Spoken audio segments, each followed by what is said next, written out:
Welcome to special drive. తెలంగాణలో బీసీలకు 42% reservation quota టన్నుల మీద టన్నులు తీసుకుంటుందన్న వాదనలు వినిపిస్తున్నాయి. ఎప్పుడు ఏం జరుగుతుందో అన్నది సస్పెన్షన్ గా మారుతోంది.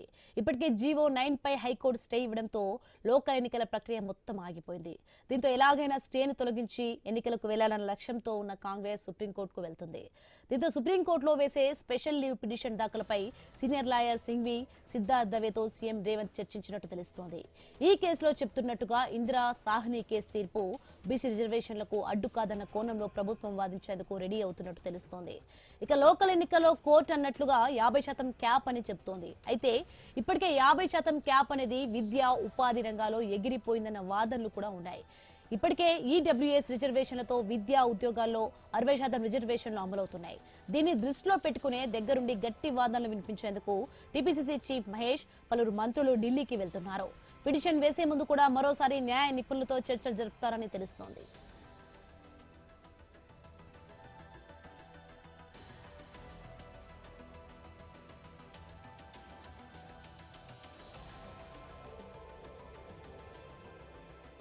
ఇక అటు ప్రభుత్వంతో పాటు బీసీ సంఘాలు కూడా ఇంప్లీడ్ కావడానికి ఢిల్లీకి వెళ్లేందుకు రెడీ అవుతున్నాయి. ఇప్పటికే హైకోర్టులో ఇంప్లీడ్ అయిన సంఘాలు నేతలు కేసులో తమ వాదనలు వినిపించేందుకు కౌంటర్ వాదనలను రెడీ చేసుకుంటున్నారు.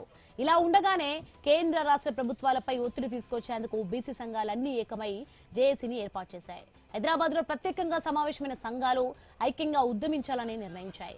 ఒకప్పుడు బద్ధ శత్రులైన ఆర్ కృష్ణయ్య, జాజుల శ్రీనివాస్ గౌడ్లు కూడా ఏకమయ్యారు. బీసీ హక్కుల కోసం పోరాటం చేయాలని నిర్ణయించాయి. రేపిచ్చిన బంద్ లో కూడా అన్ని సంఘాలు పాల్గొనాలని జేఏసీ పిలుపునిచ్చింది. బీసీలకు రిజర్వేషన్ల సాధనకు ఎలాంటి పోరాటం చేస్తాయి? కోర్టు తీర్పుల వరకే జేఏసీ ఉంటుందా? ఆ తర్వాత కూడా వర్క్ చేస్తారా? విద్యా ఉద్యోగాల్లో కూడా రిజర్వేషన్లు సాధిస్తారా? ఈ పోరాట ఫలితం ఎంతవరకు వర్కౌట్ అవుతుంది? లోకల్ ఎన్నికల్లో ఎలాంటి వ్యూహాలతో ముందుకెళ్తారు? ప్రభుత్వం హైకోర్టు ఆదేశాలపై ఎలాంటి కౌంటర్లు ఇస్తుంది? కేంద్ర రాష్ట్ర ప్రభుత్వాలపై ఒత్తిడి పనికి వస్తుందా? ప్రజా సంఘాలే కాకుండా పార్టీల పరంగా కూడా కౌంటర్లు వేస్తారా అన్న చర్చ జోరుగా సాగుతోంది.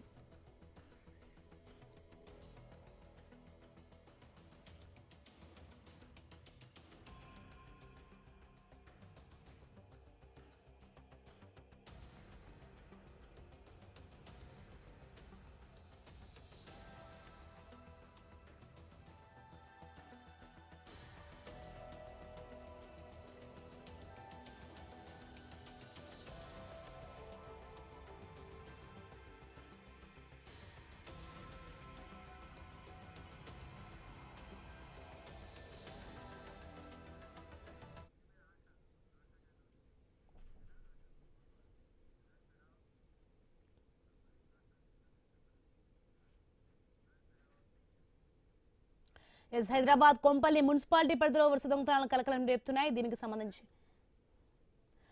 ఇక మనం చూసుకుంటే తెలంగాణలో బీసీలకు 42% రిజర్వేషన్ కోటా టన్నుల మీద టన్నులు తీసుకుంటుందన్న వాదనలు వినిపిస్తున్నాయి. ఎప్పుడు ఏం జరుగుతుందో అనేది సస్పెన్షన్ గా మారుతోంది.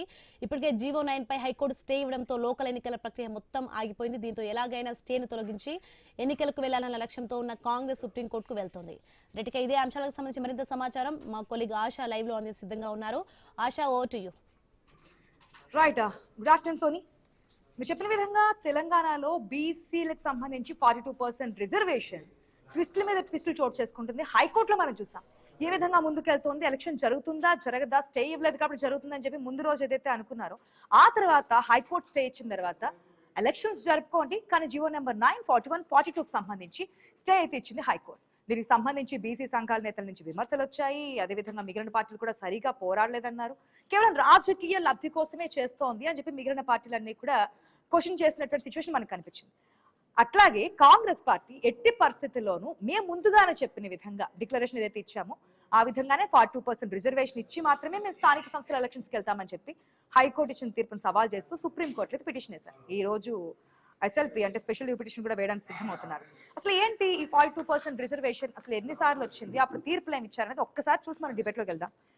1962లో 1962లో బాలాజీ వర్సెస్ స్టేట్ ఆఫ్ మైసూర్కి సంబంధించి కూడా అప్పుడు ఒకసారి ఈ విధంగానే రిజర్వేషన్ సంబంధించి పిటిషన్ వేయడము, దానికి సంబంధించి హైకోర్టు తీర్పిచ్చింది 50% ఏదైతే క్యాప్ ఉంటుందో దాటకూడదు అని. ఆ తర్వాత 1992లో ఇందిరా సహాని వర్సెస్ కేంద్ర ప్రభుత్వానికి సంబంధించి కూడా ఇదే ఇష్యూ నడిచింది. ఎట్టి పరిస్థితుల్లో కూడా 50% క్యాప్ దాటకూడదు, ఈ రిజర్వేషన్ 50% లోపే ఉండాలని చెప్పి అప్పుడు కూడా సుప్రీంకోర్టు తీర్పు ఇవ్వడం జరిగింది. ఆఫ్ దట్ 2010 అంటే 2010లో కృష్ణమూర్తి వర్సెస్ కేంద్ర ప్రభుత్వం, అప్పుడు కూడా కేంద్ర ప్రభుత్వానికి కృష్ణమూర్తికి సంబంధించి జరిగినటువంటి దాంట్లో ఎస్సీ ఎస్టీ ఓబీసీలకు సంబంధించి రిజర్వేషన్ 50% దాటకూడదనే మెన్షన్ చేయడం జరిగింది. మరి ఇప్పుడు రాష్ట్ర హైకోర్టు ఇచ్చినటువంటి స్టేని సుప్రీంకోర్టులో ఏ విధంగా రాష్ట్ర సర్కార్ ముందుకెళ్తోంది? ఇక్కడ వాదించినటువంటి సింఘ్వి అక్కడ కూడా వాదిస్తున్నారు.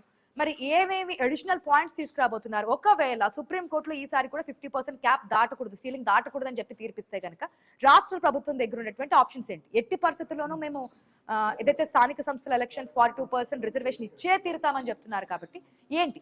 ఇక పార్టీల విషయానికి వస్తే కనుక కాంగ్రెస్ పార్టీ 42% రిజర్వేషన్ ఇచ్చి ముందుకెళ్తామంటున్నారు. బీఆర్ఎస్ బీజేపీ రెండు పార్టీలు కూడా మేము స్వాగతిస్తున్నామని చెప్తున్నారు. కిషన్ రెడ్డి కూడా ఇది మా పరిధిలో లేనిది అని చెప్పి చెప్తున్నటువంటి సిచ్యువేషన్ మనకు కనిపిస్తోంది.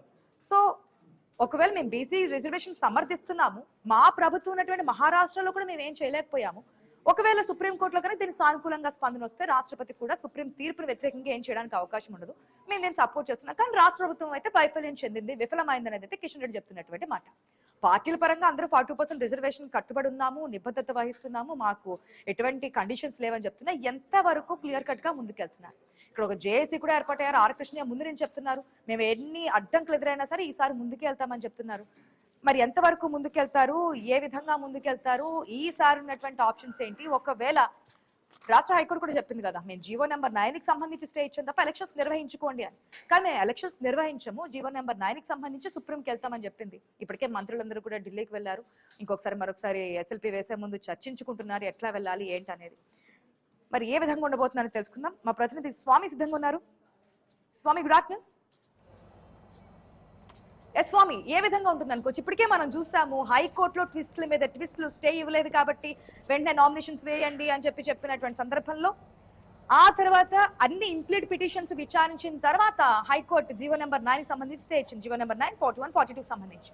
ఇప్పుడు దాని మీద సవాల్ చేస్తూ హైకోర్టు తీర్పును సవాల్ చేస్తూ సుప్రీంకోర్టులో ఎస్ఎల్పీ వేయబోతుంటే తెలుస్తోంది. ఒకవేళ సుప్రీంలో పాజిటివ్ వస్తే ఓకే, 42% రిజర్వేషన్ ఇచ్చి రాష్ట్ర ప్రభుత్వం చెప్పిన విధంగా ముందుకెళ్తుంది.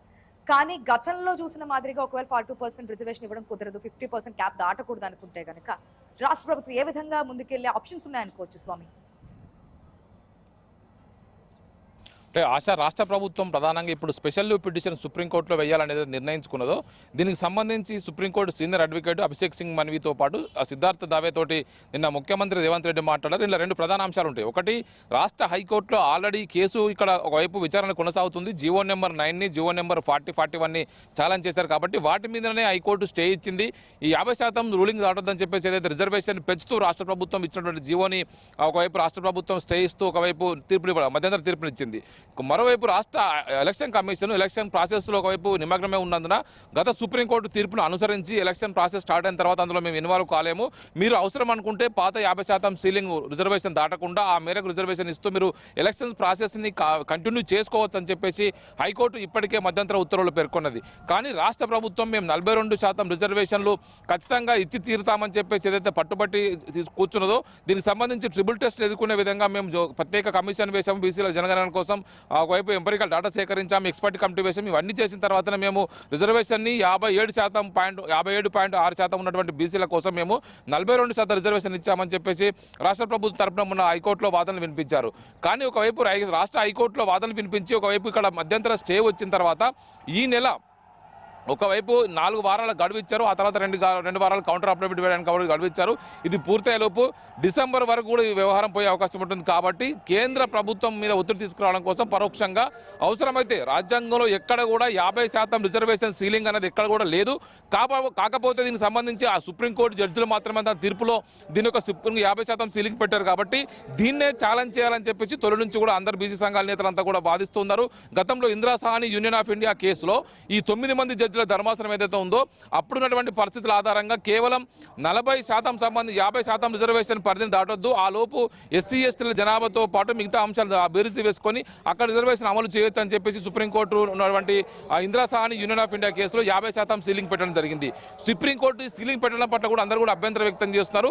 రాజ్యాంగంలో సీలింగ్ అనేది ఎక్కడ లేదు, లేని అంశాన్ని సుప్రీంకోర్టు తాము ఆపాదించుకొని తీర్పునిచ్చింది. ఇప్పుడు ఈ తీర్పునే సవాల్ చేసి మళ్ళీ ఒక ఉన్నత బెంచ్ మళ్ళీ కాన్స్టిట్యూషనల్ ధర్మాసనం వేయించితే తప్ప తదుపరి దీనికి సంబంధించి సీలింగ్ విషయం తేలే అవకాశం ఉండదని చెప్పేసి కూడా చాలా మంది ఎక్స్పర్ట్స్ మాట్లాడుతున్నారు.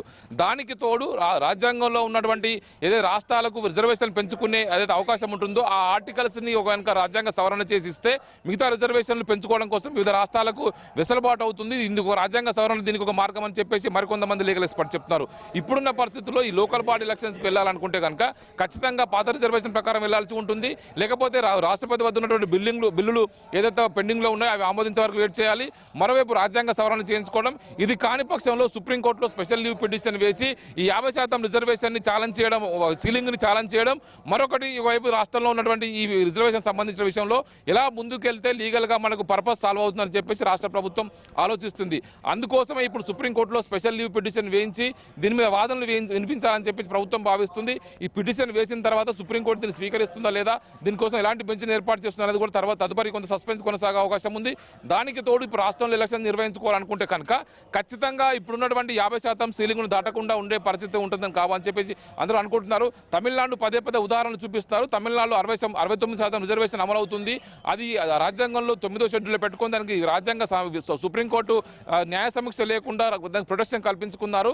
అలాగే ఇది కూడా చేయాలని చెప్పేసి కూడా ఒకవైపు మాట్లాడుతున్నారు. కానీ తమిళనాడులో కేవలం విద్యా ఉద్యోగాల్లో మాత్రమే 69% రిజర్వేషన్ అమలవుతుంది.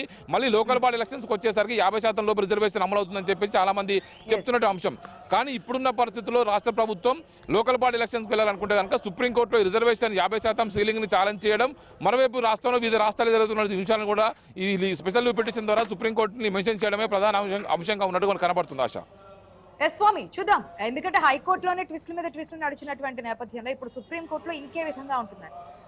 అయితే ఒకవేళ సుప్రీంకోర్టులో 50% సీలింగ్ దాటకూడదని తీర్పు వస్తే రాష్ట్ర ప్రభుత్వం దగ్గర ఉన్న ఆప్షన్స్ ఏం కనిపించట్లేదు. ఒకవేళ నెగిటివ్ వస్తే కనుక ఇంకెన్ని రోజులు ఈ స్థానిక సంస్థల ఎలక్షన్స్ అనేది పోస్ట్ పోన్ అయ్యే ఛాన్స్ అనేది కూడా ఒక ప్రశ్నార్థకంగా మారుతున్నటువంటి అంశం. ఇటుపక్క బీసీ సంఘాల నేతలు కూడా క్లియర్ కట్ గా ఉన్నారు. మాకు సంబంధించి రిజర్వేషన్ 42% రిజర్వేషన్ అమలు చేస్తామని చెప్పారు. దాని ప్రకారం ముందుకెళ్లాల్సిందే, మేము ఎంతవరకైనా ముందుకెళ్తామని ఇక్కడ జేఏసీ కూడా ఏర్పాటు చేస్తారు. బంధుకు కూడా పిలుపునిచ్చారు. ఇప్పటికప్పుడు శత్రువులుగా ఉన్నవారు ఇప్పుడు రిజర్వేషన్ గురించి ఏకమైనటువంటి సిచ్యువేషన్ కూడా మనకు కనిపించింది. ఏదైతే శ్రీనివాస్ గౌడ్ కావచ్చు, ఆర్ కృష్ణయ్య కావచ్చు, ఒక యూనిటీగా ఏర్పడి రిజర్వేషన్ గురించి ముందుకెళ్తున్నటువంటి సిచ్యువేషన్ కూడా మనం చూస్తున్నాం. ఒకవేళ కాకపోతే కనుక ఆప్షన్ ఏంటి అనేది మనతో పాటు డిబేట్ లో పార్టిసిపేట్ చేస్తున్నారు విక్రమ్ గారు, బీసీ నాయకులు, కత్తి వెంకటస్వామి గారు ఉన్నారు, టీపీసీసీ సంబంధించి అధికార ప్రతినిధి. వెరీ గుడ్ ఆఫ్టర్నూన్ అండి, welcome to the show. First Vikram గారు, గుడ్ ఆఫ్టర్నూన్ అండి. Good afternoon madam.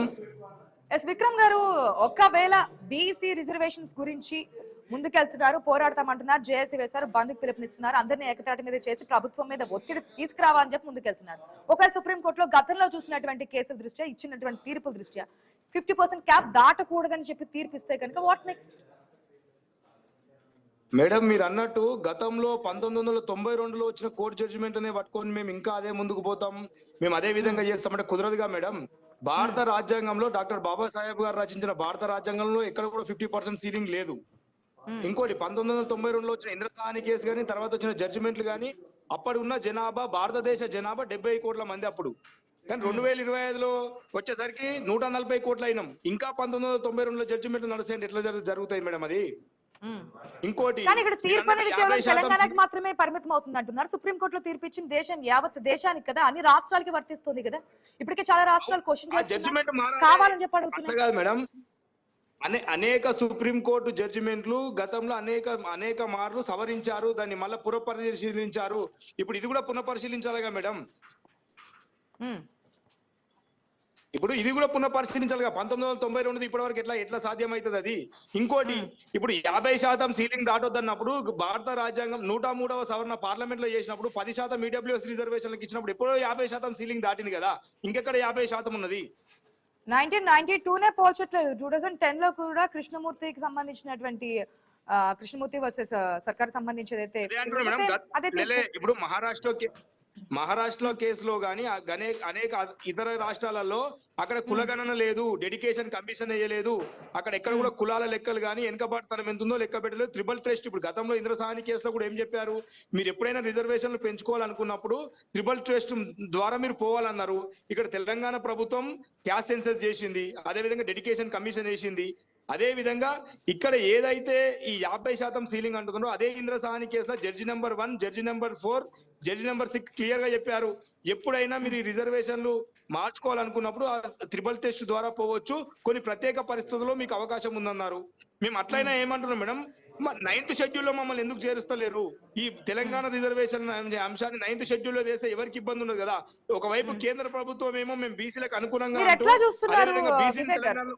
కాదు విక్రమ్ గారు, మీరు ఎట్లా చూస్తున్నారు అంటే పార్టీలు అన్ని కూడా స్వాగతిస్తున్నాం, మేము బీసీ రిజర్వేషన్ సంబంధించి 42% రిజర్వేషన్ మేము యాక్సెప్ట్ చేస్తున్నాము అని చెప్పి బీజేపీ చెప్తోంది, బీఆర్ఎస్ చెప్తోంది. అట్ ద సేమ్ టైం అధికార పార్టీ కూడా అదే స్టాండ్ తీసుకొని ముందుకు వెళ్తున్నామని చెప్తున్నారు.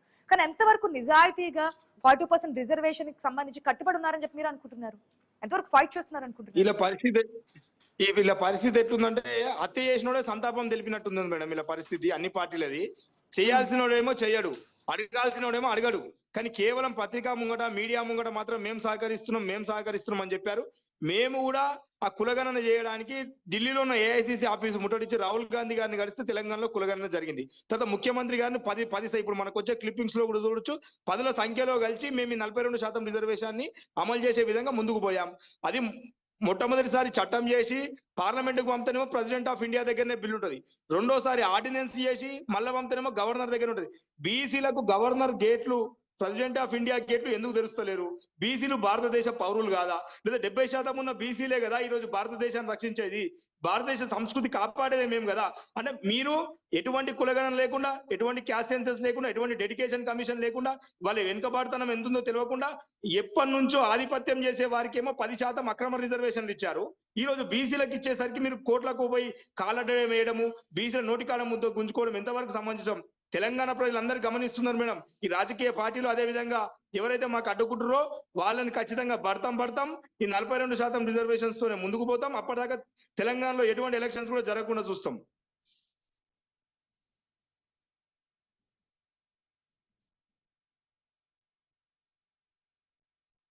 సంబంధించి వెంకటస్వామి గారు గుడ్ ఆఫ్టర్నూన్ అండి.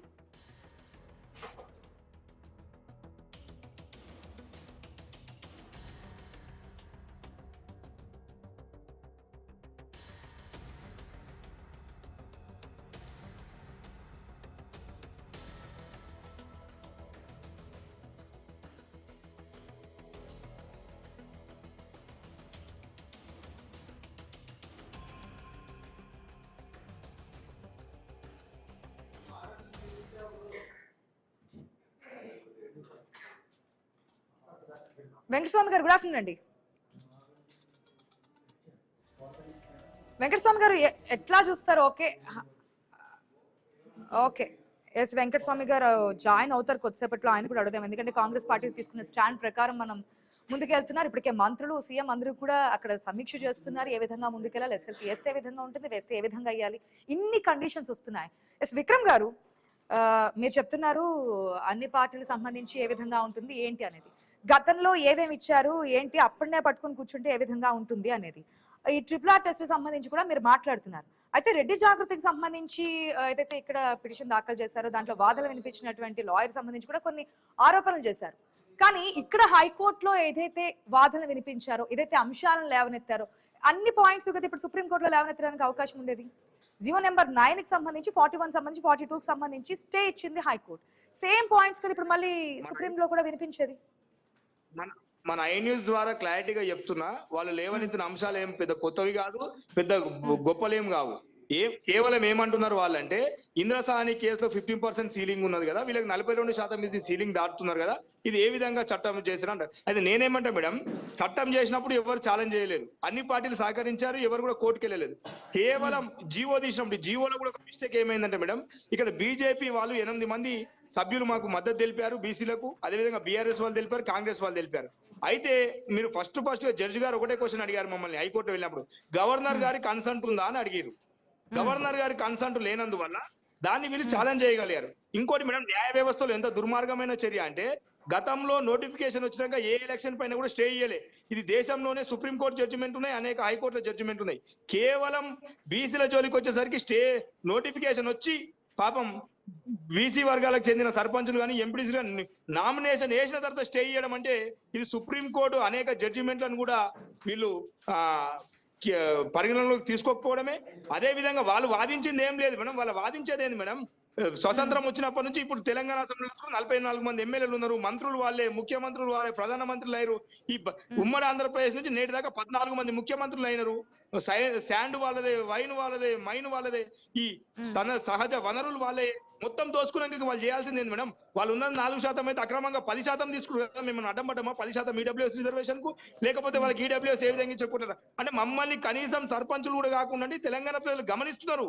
ఇది కుట్రపూరితంగా అన్ని పార్టీలో ఉన్న అగ్రవర్ణాలు చేసిన వ్యవస్థ. మాధవరెడ్డి, రాఘవరెడ్డి అంటోడు కేవలం తోలు బొమ్మలే. వాళ్ళ వెనక ఉండి ఆడిస్తున్న వాళ్ళు ఆధిపత్యాల వర్గాలకు చెందిన కొంతమంది దుర్మార్గులు. ఖచ్చితంగా రాబోయే రోజుల్లో అది బయట పెడతాం, వాళ్ళ భర్తం కూడా పడతాం.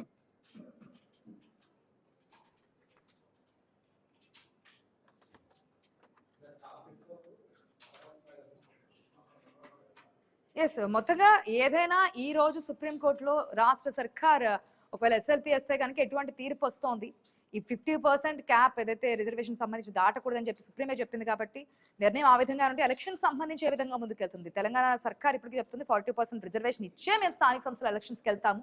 అందుకని ఇక్కడ జీవో నెంబర్ 9, 41, 42 సంబంధించి స్టే ఇచ్చినప్పటికీ కూడా సుప్రీంలో సవాల్ చేయడానికి ముందుకెళ్లారు. మరి సుప్రీంలో సవాల్ చేస్తారా? చేస్తే సుప్రీంకోర్టులో ఎటువంటి తీర్పులు వస్తాయి? సీనియర్ అడ్వకేట్స్ కూడా పెట్టుకున్నారు, సింగిల్ వాదనలు కూడా వినిపించడానికి సిద్ధంగా ఉన్నారు. RRR సంబంధించి అదేవిధంగా సర్వేలకు సంబంధించి అన్ని పాయింట్స్ ముందు పెట్టి సుప్రీంకోర్టులో వాదనలు వినిపించడానికి సిద్ధమవుతున్నారు. మరి సుప్రీంకోర్టు తీర్పు తర్వాత ఎటువంటి పరిణామాలు చోటు చేసుకోబోతాయనేది కూడా చూద్దాం. థ్యాంక్ యూ విక్రమ్ గారు, థ్యాంక్ యూ సో మచ్. ఎందుకంటే బీసీ సంఘాలకు సంబంధించి ఆవేదన వ్యక్తం చేస్తున్నారు. అప్పుడే ఇప్పటికీ ఇట్లా కొనసాగడం కాదు, మార్పులు రావాలి, దాని ప్రకారం ముందుకెళ్తామని. చూద్దాం ఏం జరుగుతుంది ఏంటి అనేది. Wait and see. Thanks, Andy. Once again, thank you so much, Vikram Garu. This is the special debate. Keep watching iNews. Namaste.